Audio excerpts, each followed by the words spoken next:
Selam herkese. Bu video serisinde dijital çizime giriş yapmak isteyen çizim severler için Sketchbook mobil uygulaması ile ilgili dersler olacak.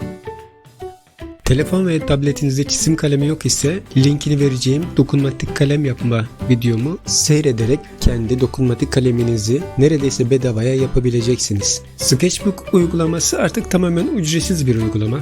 Sol tarafta aşağı yukarı hareket ettirdiğimiz kalem, sil gibi fırçaların bulunduğu bir toolbar bulunmakta. Buradaki fırça araçlarını siz dilediğiniz şekilde değiştirebiliyorsunuz. Bu ince çubuğu yukarı aşağı hareket ettirdiğinizde kalemin ve fırçanın uç kalınlığını ayarlıyorsunuz.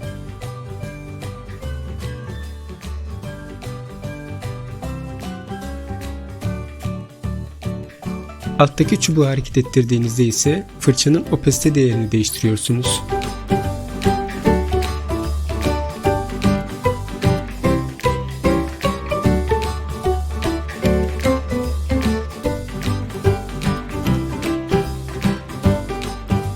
Fırça araçlarının en üzerindeki simgeye tıkladığınızda tüm fırçalar çıkıyor. Aşağı doğru kaydırdığınızda fırça çeşitlerini görüyorsunuz.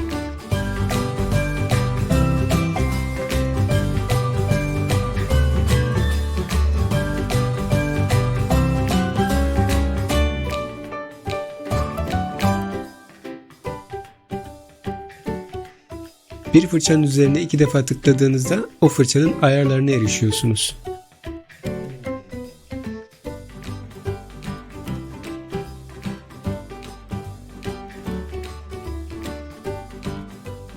Yine seçtiğiniz fırçanın tüm ayarlarını buradan detaylı bir şekilde değiştirebiliyorsunuz.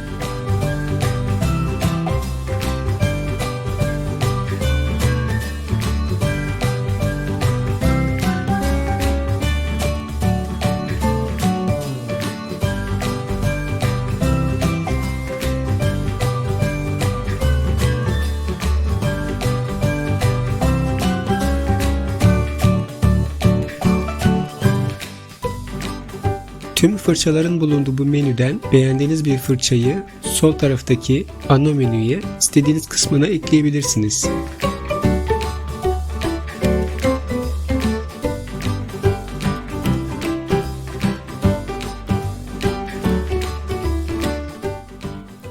Burada genel ayarlar var.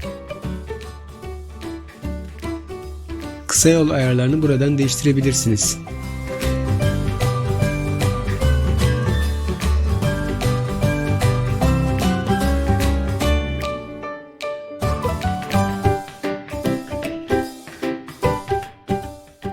Üç parmak ile kısa yol ayarlarını da yine buradan değiştirebiliyorsunuz. Örneğin 3 parmağınızla ekrana dokunup sola doğru kaydırdığınızda geri alıyor.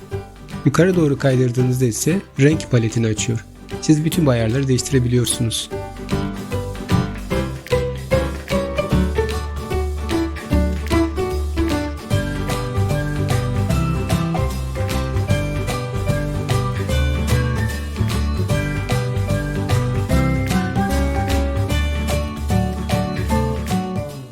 Buradan da istediğiniz çözünürlükte sayfa açabiliyorsunuz. Gerçek dijital kaleminiz varsa S Pen gibi parmakla çizim yerine sadece dijital kaleme hassas olacaktır. Ama stylus tarzı normal dokunmatik kaleminiz varsa ya da kendiniz dokunmatik kalem yaptıysanız burasını kapalı konumda bırakmalısınız. Sağ tarafta layer katmanları bulunmakta. İstediğiniz katmanı sürükleyerek silebiliyorsunuz veya yukarıdaki artı sembolüne tıklayarak yeni bir katman ekleyebilirsiniz. Göz sembolüne tıkladığınızda bulunduğunuz katman görünmez olur. Bir katmanın üzerine uzunca bastığınızda ayarlar açılıyor. Bir üstteki katmanla veya bütün katmanları buradan birleştirebiliyorsunuz. En yukarıda artı sembolünün üzerinde renkler bulunmakta. Yuvarlığa tıklayıp açılan paletten renk seçebiliyorsunuz. Ekranın en ortasında bulunan alttaki noktadan küçük bir menüye ulaşıyorsunuz. Sayfayı sağa sola çevirme, damlacık, son fırçaya dönme gibi birkaç araç bulunmakta. Double Pack aracı sizin çok işinizi görecektir. İki disk fırça, alttaki disk ise renkle ilgili ayarları değiştiriyor. Üstteki fırçanın bulunduğu diske tıklayıp sağa sola doğru kaydırdığınızda fırçanın kalınlığı, inceliğini ayarlayabiliyorsunuz. Aşağı yukarı kaydırdığınızda ise opasite değerini değiştiriyorsunuz. Onun altındaki renk olan yuvarlığa tıkladığınızda sağa sola kaydırdığınızda satürasyon değeri değişiyor. Renk doygunluğunu değiştirebiliyorsunuz. Aşağı yukarı hareket ettirdiğinizde ise rengi aydınlık veya karanlık katabiliyorsunuz.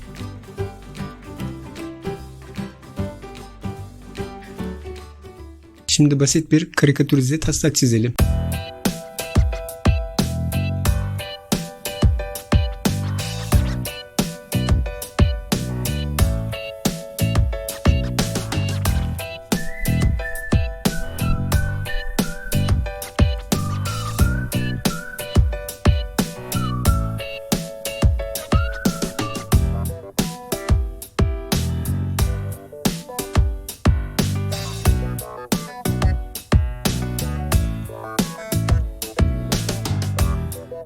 Şimdi koyu bir renk seçiyorum ve yeni bir layer açıyorum. Alttaki layer'ın opacity değerini düşürüyorum. Üstteki layer'a temiz çizgiler çiziyorum.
Çizimim bitince alttaki layer'ı siliyorum.